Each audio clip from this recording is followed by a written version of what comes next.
Last year was different. With mother just recovering from that operation, it was natural that he should expect Menta to stay home. پچھلے سال کی بات الگ تھی. اس کی ماں اس آپریشن سے ابھی صحتیاب ہو رہی تھی اور فطری طور پر اس کے والد کی یہ بات بالکل ٹھیک تھی کہ منٹا کو گھر پر ٹہلنا چاہیے. She had even wanted to stay. اور منٹا بھی یہی چاہتی تھی. But now going to Mary Hill was something special. لیکن اب میری ہل جانے میں ایک خاص بات تھی. She would live in a dormitory and be part of all the campus fun. اب اسے ہاسٹل کے بڑے کمرے میں رہنا تھا اور کیمپس کے تمام کھیل تماشوں میں حصہ لینا تھا. It wasn't as if Mary Hill were clear across the country either. She would probably be getting home every month or so. اور ایسا نہیں تھا کہ میری ہل ان کے گھر کے قریب تھا، تاہم اسے ہر مہینے گھر آنا ہوگا. And there were the Christmas holidays and then spring vacation. اور کرسمس کی اور پھر بہار کی چھٹیاں بھی تھی. Minta's chin was lifted in a stubborn line as her father parked the car. منٹا نے ضدی انداز میں اپنا سر اٹھایا جیسے ہی اس کے والد نے گاڑی کو ایک جگہ پر پارک کیا. And went around to get the shovels and pail from the trunk. اور گھوم کر پیچھے گاڑی سے بیلچا اور بالٹی نکال لیے. It wasn't like him to be so stubborn. Usually he was jolly and easygoing. اس کا والد ہمیشہ اتنا ضدی نہیں تھا. عام طور پر وہ خوش و خرم اور آزاد طبیعت کا شخص تھا. And inclined to leave such matters entirely up to Minta's mother. اور اکثر ایسے معاملات منٹا کی ماں کے حوالے کرتا. She followed him down to the beach, her boot squishing in the wet sand. وہ اپنے والد کے پیچھے پیچھے ساحل کی طرف چلنے لگی اور اس کے بوٹ گیلے ریت میں آوازیں نکالنے لگے. The tide was far out and further up the beach. She could see bent figures busily digging along the water's edge. لہریں بہت دور تھی اور ساحل کے دور کنارے پر پانی کے قریب لوگ دکھائی دے رہے تھے جو کھدائی میں مصروف تھے. A scattered beach fire smoldered near the bank and Minta poked it into place and revived it with splinters of driftwood. پانی کے کنارے کے ساتھ منتشر آگ لگی ہوئی تھی اور منٹا دریا سے آئی ہوئی لکڑیوں کے ٹکڑوں سے اسے دوبارہ جلانے لگی. Until she had coaxed back a steady warming blaze. یہاں تک کہ اس میں دوبارہ تیز شعلے اگلنے لگے. When she sat back on her heels to smile up at her father. اور جب وہ اپنی ایڑیوں پر بیٹھ گئی اور اپنے باپ کی طرف دیکھ کر مسکرانے لگی. She felt her throat constrict with a smothering fear. تو خوف کی وجہ سے اس کا گلا گٹتا ہوا محسوس ہوا. His eyes looked the way they had when اور اس کی آنکھیں اس طرح دکھائی دینے لگی جب. Suddenly she remembered. اچانک اسے یاد آیا. He was looking at her and trying to smile. Just the way he had looked at her the time her appendix burst. وہ اس کی طرف دیکھ رہا تھا اور مسکرانے کی کوشش کر رہا تھا بالکل اسی طرح جب اس کی انتڑی پھٹ گئی تھی. And they were taking her to the hospital. اور وہ اسے ہسپتال لے جا رہے تھے. She could almost hear the wail of the ambulance siren. اسے ایمبولینس کی آواز سنائی دے رہی تھی. And feel the way he had held her hands tightly, trying to make it easier. اور اسے ایسا محسوس ہو رہا تھا جیسے اس نے مطلب اس کے والد نے اس کا ہاتھ مضبوطی سے پکڑا ہو اور وہ اس کی تکلیف کو کم کرنے کی کوشش کر رہا ہو.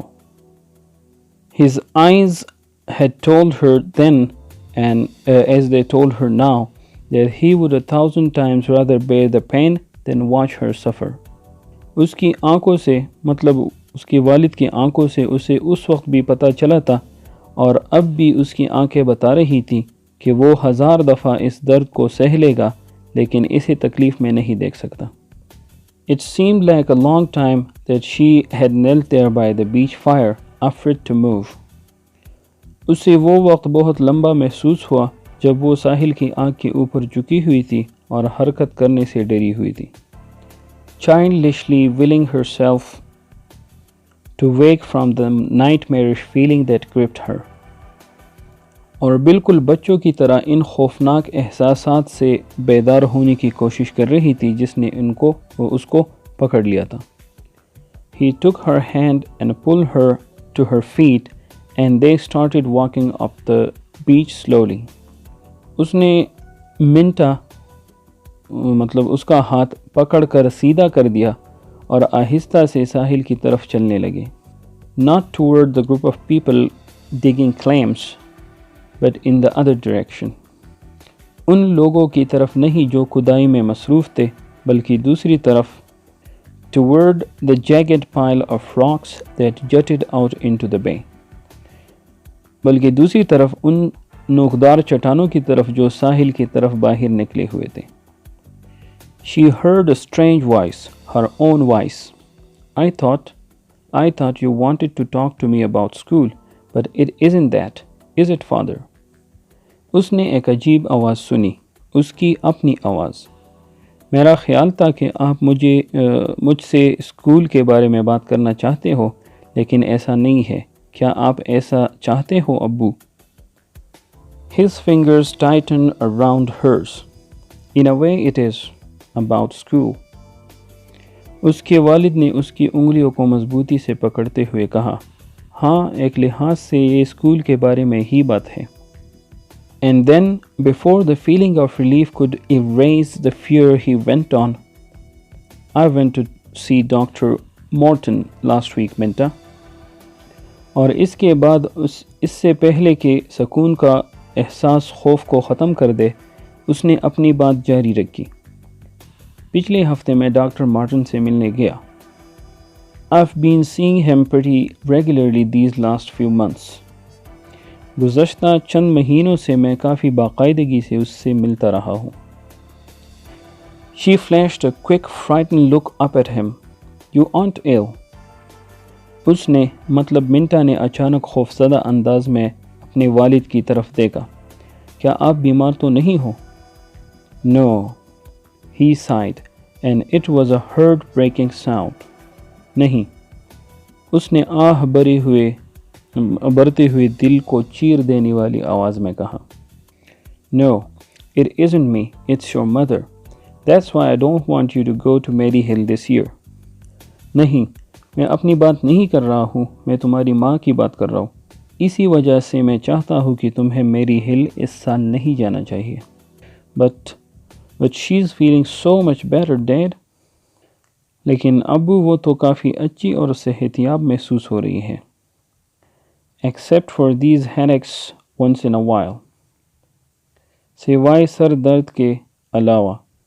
She's even taking on a little weight. اور وہ تو اب بہت زیادہ موٹی ہو گئی ہے. She broke off and stopped walking, and her hand was steady on his arm. Tell me, she said quietly. اس نے اپنا ہاتھ چھڑا لیا اور آہستہ سے کہنے لگی، مجھے بتاؤ. The look was back in his eyes again, but this time Minta scarcely noticed it. اس کی آنکھوں میں وہی منظر دوبارہ آ گیا، لیکن اس دفعہ منٹا نے اس کی طرف توجہ نہیں دی. She was aware only of his words, the dreadful, echoing finality of his words. اس کی توجہ اپنے باپ کے الفاظ کی طرف تھی، ان خوفناک گونجتی ہوئی آخری الفاظ کی طرف. Her mother was going to die. Her mother, to die, the doctor said. 3 months, perhaps less. اس کی ماں مرنے والی تھی. اس کی ماں. ڈاکٹر نے کہا 3 مہینوں میں یا شاید اس سے بھی کم وقت میں وہ مر جائے گی. Her mother, who was gay and scatterbrained and more fun than anyone else in the world. اس کی ماں جو ہمیشہ خوش رہتی تھی اور جو انتہائی غیر سنجیدہ تھی اور اس کی طرح اس دنیا میں کوئی بھی پسندیدہ شخص نہیں تھا. Her mother, who could be counted on to announce in the spring that she was going to do her Christmas shopping early this year. اس کی ماں جس پر یہ اعتماد کیا جا سکتا تھا کہ بہار میں وہ اعلان کرنے والی تھی کہ اس سال وہ پہلے ہی سے کرسمس کے لیے شاپنگ کرنے جا رہی ہے. And then left everything until the week before Christmas. اور پھر خریداری کی تمام چیزیں کرسمس سے ایک ہفتے پہلے تک چھوڑ گئی. She was so pretty and caring. وہ بہت خوبصورت تھی اور ہر ایک کا خیال رکھتی تھی. She always had time for things like listening to new records and helping paste picture in Minta's scrapbook. اور اس کے پاس ہمیشہ وقت ہوتا تھا ان چیزوں کے لیے جیسے کہ گانے سننا اور منٹا کے اسکریپ بک میں تصویریں لگانے میں مدد کرنا. She wasn't ever sick except for the headaches and the operation last year. وہ ہمیشہ سے اسی طرح بیمار نہیں تھی سوائے سر درد کے اور پچھلے سال اس آپریشن کے بعد which she had laughingly dismissed as a rest cure, جسے اس نے آرام کے لیے علاج کے طور پر ہنسی ہنسی گزار دیا تھا. I shouldn't have told you. Her father was speaking in a voice that Minta had never heard from him before. مجھے تمہیں نہیں بتانا چاہیے تھا. اس کا باپ ایک ایسے لہجے میں بتا رہا تھا کہ اس سے پہلے منٹا نے ایسی آواز میں کبھی نہیں سنا تھا اپنے باپ کو. A voice that held loneliness and fear and a sort of angry pain. ایک ایسی آواز جس میں تنہائی اور خوف تھا اور ایک قسم کے درد سے بھرا ہوا تھا.